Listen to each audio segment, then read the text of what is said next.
Well, hello everyone. My name is Tom Speasy. I'm the National Director of Field Conservation for the National Wild Turkey Federation. Hope everybody's doing great, enjoying convention.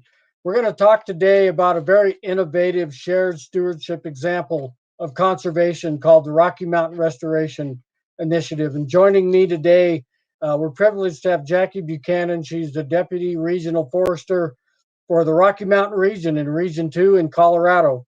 We've also got Pat Dorsey, who's our Director of Conservation Operations for the western half of the country for the NWTF, and Russ Nitzer, who's the Senior Program Officer of Natural Resources for the Gates Family Foundation. I'm going to talk a little bit about the Rocky Mountain Restoration Initiative, but before we do, I've got a really short video I'd like for you to watch that really tells a very short and sweet, succinct story of how the Rocky Mountain Restoration Initiative came about. And then I will walk you through some examples of that. So, for the video, please.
Well, that video really kind of depicts how the Rocky Mountain Restoration Initiative came about. And I think, as everybody knows, all good things start with a good conversation. That conversation was held in February of 2019 at the National Convention and Sports Show for the National Wild Turkey Federation, where the chief of the USDA Forest Service, Vicki Christensen, and our CEO of NWTF, Becky Humphreys, came together to talk about where in the country, where in the West, could they establish a national pilot that represented shared stewardship to start addressing this landscape scale need for forest restoration. And at that time, over 80 million acres were in dire need of forest restoration on public federal Forest Service lands across the country, primarily in the West. Vicki Christensen and Becky Humphreys challenged each other to find such a place. And that challenge then led to the next meeting that was held between leadership of the USDA Forest Service and the NWTF. That meeting took place in Edgefield, South Carolina in April of 2019 with leadership from both organizations talking about where in the West is there a place where the stars are aligned, where the partners are already doing great work, where there's a specific need, where there's opportunity for fundraising and shared investment. We literally looked at, and I was part of the meeting, we literally looked at every Forest Service region in the West where we're already working together. NWTF and the Forest Service have been working together for over 30 years, so we have a great track record on where those places are. Those stars are all aligned and came together in the Rocky Mountain region in Colorado. The Rocky Mountain region is Region 2. Colorado is known as the headwater state. It's the headwaters for four major river basins: the Arkansas, the South Platte, the Colorado River, and the Rio Grande. And those four rivers cross 18 downstream states and provide water to over 150 million people. That was urgency enough just around one of the values. At that meeting, we all determined that the name would be the Rocky Mountain Restoration Initiative. What we didn't know, would the partners even come to a meeting? Would they even support the concept? And so we followed up with another meeting in May of 2019.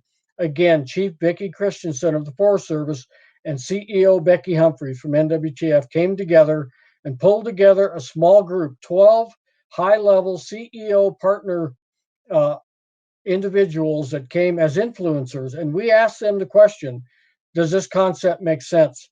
Is it a concept that you see value in for your company? Is it a concept that you would share the investment on public, private, and tribal lands across Colorado?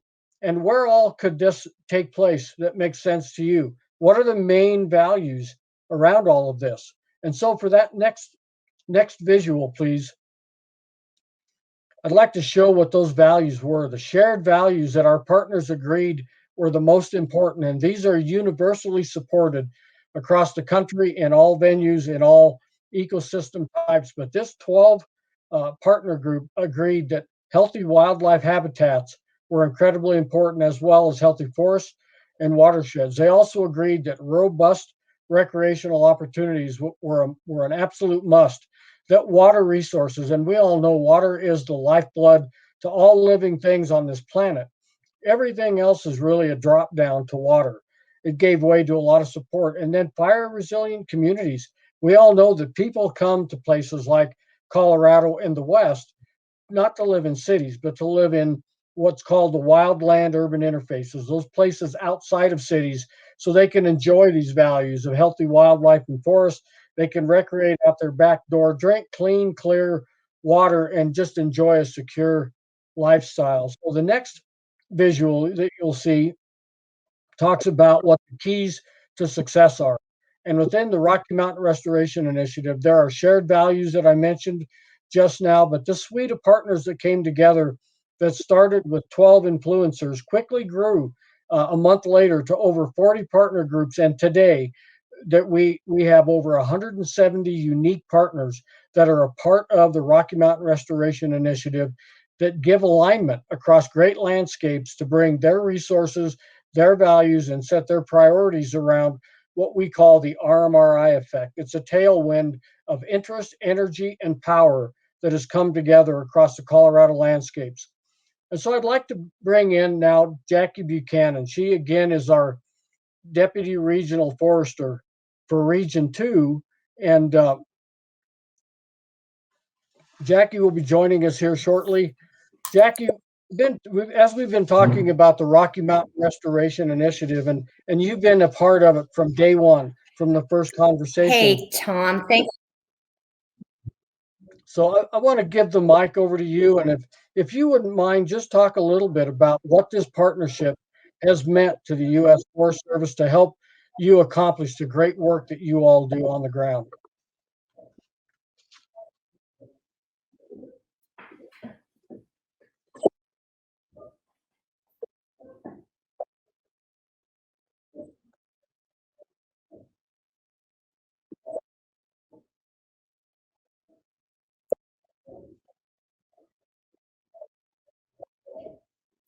Okay. Hey, thank you so much, Tom. And I am so excited to be here and to be able to be a part of, even virtually, the National Wild Turkey Federation meeting and to talk about this incredible partnership that we have with the Wild Turkey Federation and the work that we're doing with the Rocky Mountain Restoration Initiative.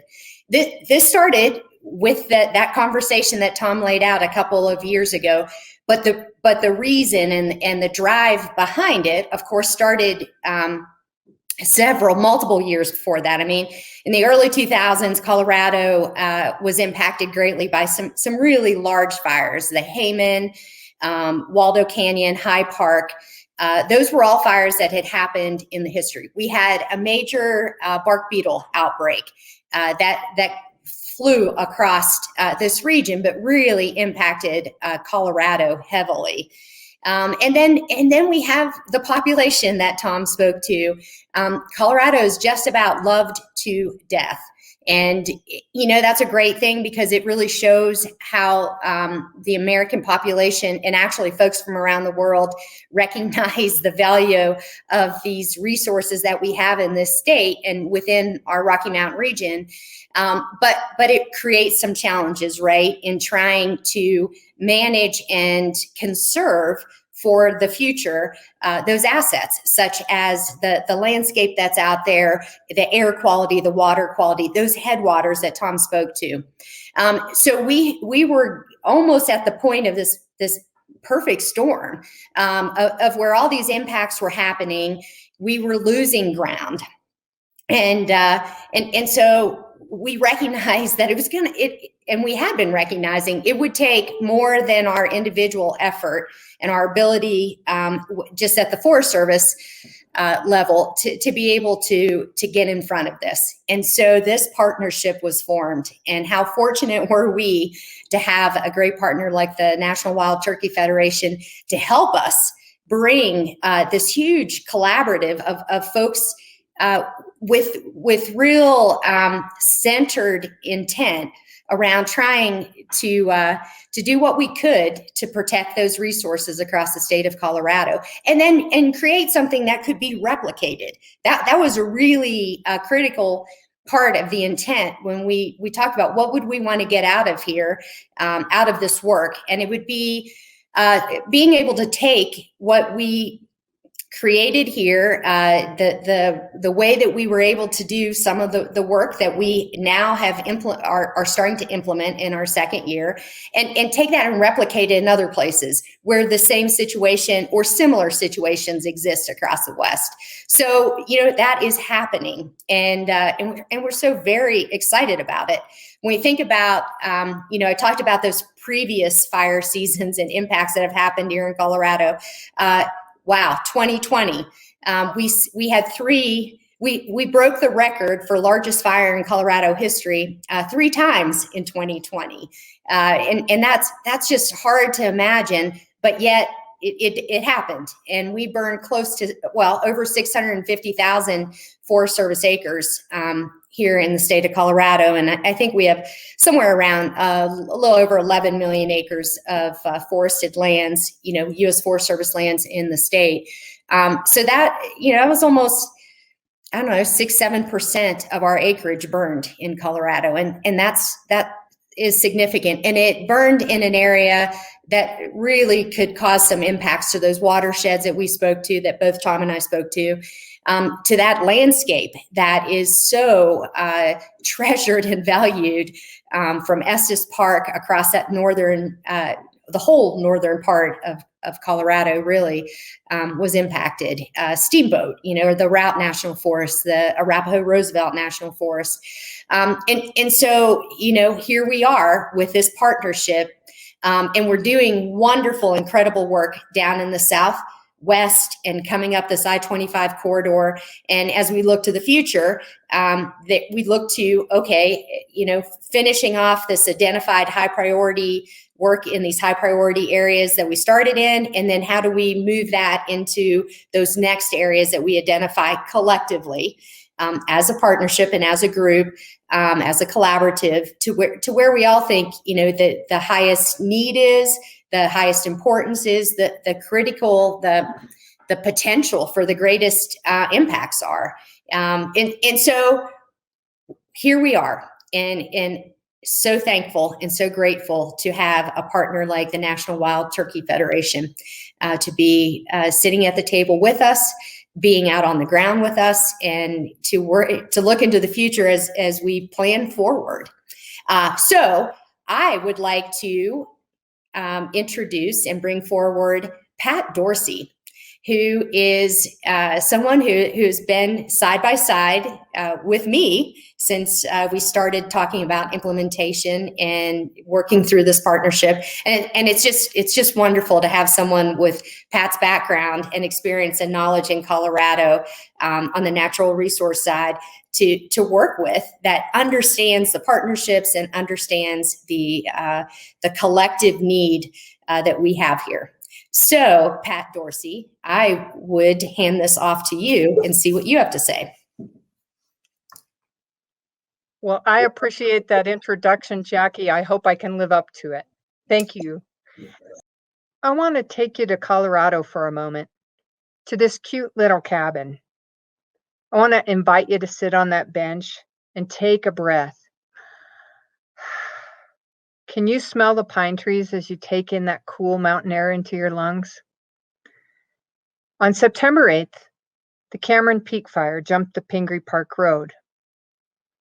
Now, what you can't see is the family who loved camping and the head of the household who worked 6 days a week in the summertime.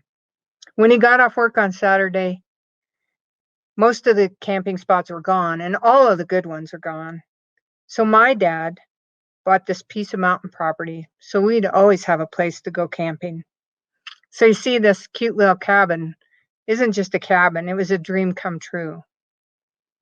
It's crucial to realize that fires and forest health are a social problem. It's not just about property and dreams, it's about our very existence, and it crosses over into every aspect of our lives. In 2020, people from Denver to Durango and Grand Junction to Greeley breathed air with more particulates in it than the worst polluted cities in the world. It's not just about the Forest Service. About 1/3 of the forested land in Colorado is private. Jackie just described the size of the problem, and I just told you it's a social problem. So how do the U.S. Forest Service and the National Wild Turkey Federation fix a big social problem? We had to start by changing our own behavior. Tom did an excellent job of laying out the origins and key players of the Rocky Mountain Restoration Initiative. And we've collaborated before. Collaboration is good, but how is it different?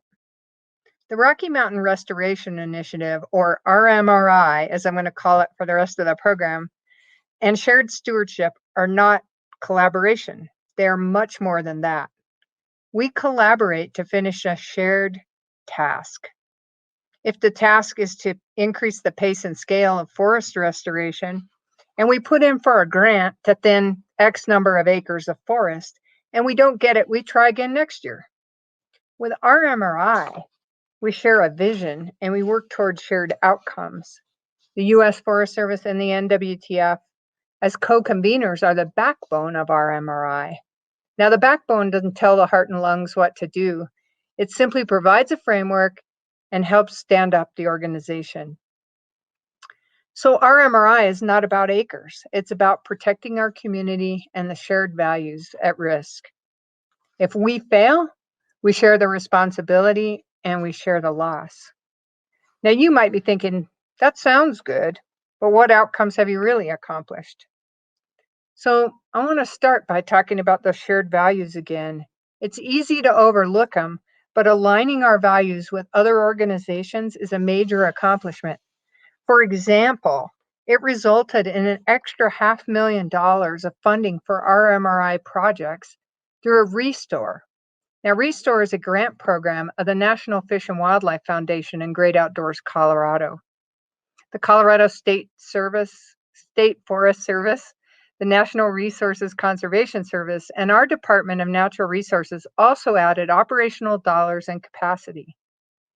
And we also have 3 subcommittees that are working on issues that affect our ability to do work statewide, perhaps even westwide. Biomass is a huge issue. Timber in the West is small diameter, it's of low value, and we have a lot of it. So finding a use or a place for it is a major obstacle, and it drives the cost of doing work in the West way up. In 1 year, partners have worked through the Colorado Department of Natural Resources and the Colorado Department of Agriculture to make progress toward marketing Colorado wood products as part of the Colorado Proud program. Colorado Proud increases our visibility, availability, and marketability of local agricultural products. So if we can market Colorado local wood chips, biochar, and timber, it's going to decrease our costs and increase the amount of work we can get done. Did you know the average logger is 69 years old? So we're going to need a skilled workforce to sustain forest restoration in the future. So in the last year, our Workforce Development Committee has worked with the Colorado Department of Labor and our workforce centers to retain skilled workers. Now, social change requires social license, and that subcommittee is working on gaining public acceptance for forest restoration work. In 1 year, they've brought together the Division of Fire Prevention and Control, the timber industry, the Nature Conservancy, the Colorado State Forest Service, wildfire adapted communities, and other groups. Together, they've established a common vocabulary, agreed on messages, and pulled together success stories that demonstrate the environmental and public benefits of forest restoration work. The primary RMI landscape is in Southwest Colorado.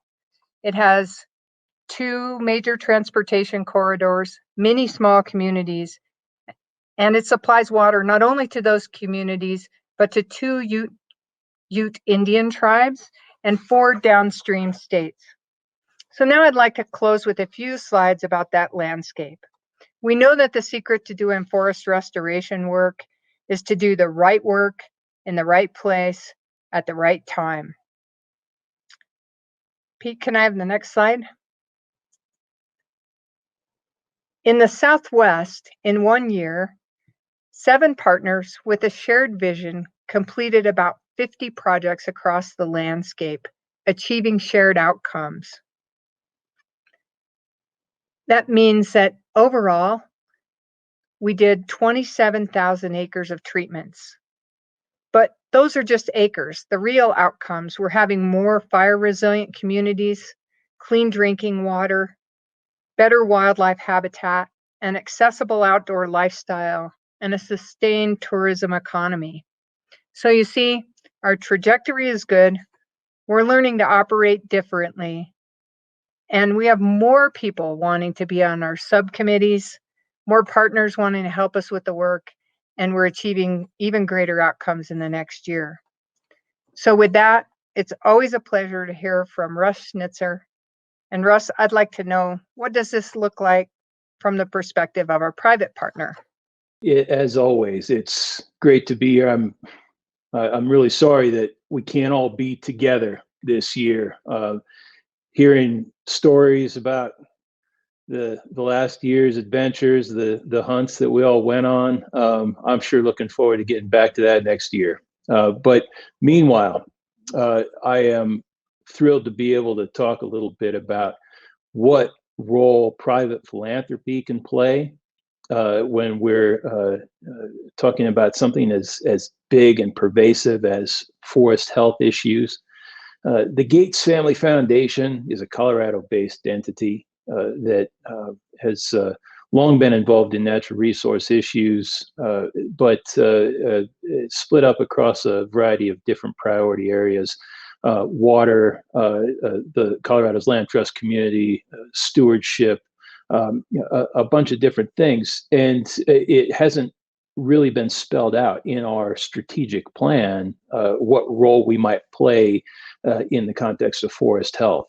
But we also haven't had a real long track record of thinking about big at-scale initiative type approaches and what our investment in supporting those things might be. Traditional natural resources philanthropy, especially when you're talking about place-based entities, it's been pretty discrete in nature. Things like maybe restoring a reach of stream or planting some trees, doing some land protection, doing some trail building, things like that. That's typically been where private philanthropy will plug in. But over the last, say, 15, 20 years, that trend has changed. And I think it's been in direct response to the challenges associated with the scope and the scale of conservation challenges across the country, but certainly in the West, and what kind of an impact we need to have in order to be be better at what we do, to be better stewards, to bring more dollars to the table, to affect more acres for a longer period of time. So, how do we do that? The thing that I think I want to emphasize most is the significance of bringing people together first. By convening and listening, then start to think about how we might be able to make grants, make investments. And the reason for that is that it gives us a chance as funders to develop relationships, to build trust, and to be able to make a more informed and hopefully a more strategic decision about where those dollars go. And that is exactly what preceded our role in the Rocky Mountain Restoration Initiative. And one of the things I tell people all the time is I think in trying to explain why the Rocky Mountain Restoration Initiative is kind of a template that we want to see applied more broadly, is not just that it's collaborative, not just that it's ambitious in scope and scale. That's all good and things that certainly we look for. But fundamentally, it's also something that is at its core an effort to avoid a situation that creates winners and losers. That is the type of solutions-based conservation that we need to perpetuate, we need to grow. And if our role as private philanthropy, if you're going to equate that to something like venture capital, the return on investment proposition, the measures of success from our perspective, it's impact, leverage, added capacity, and avoiding winners and losers. That's how we, if we're going to come back to our board and argue whether something was a success or a learning opportunity, those are the things that we're looking to be able to hang our hat on.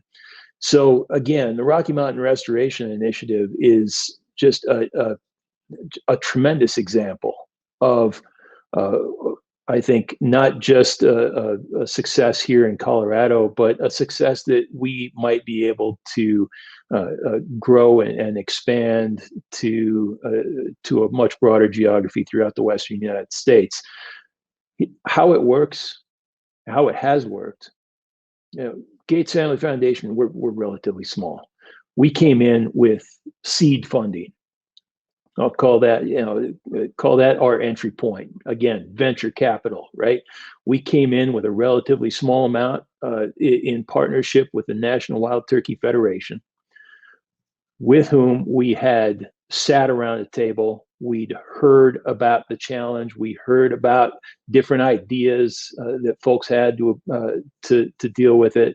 Folks from state, from federal agencies, from academic institutions, and it became very clear to me that National Wild Turkey Federation was the right entry point. They could make the most of that seed funding, and they could deliver on those metrics of impact, leverage, capacity. So we provided that seed funding, and sure enough, National Wild Turkey Federation, they delivered the goods. They leveraged the heck out of that money, and they brought to bear that the organization's clout, the experience of a tremendous professional staff, and that credibility that's so hard earned with partners like the United States Forest Service. And now the Rocky Mountain Restoration Initiative, 2 years later, is a broad, diverse, collaborative It's compelling new state and federal investment in forest health and watershed restoration, and doing so in what is truly the Colorado way, from the bottom up, rather than waiting for top-down approach. So I'm just proud to be a part of it. And again, thankful for all the partners here that you've heard from today.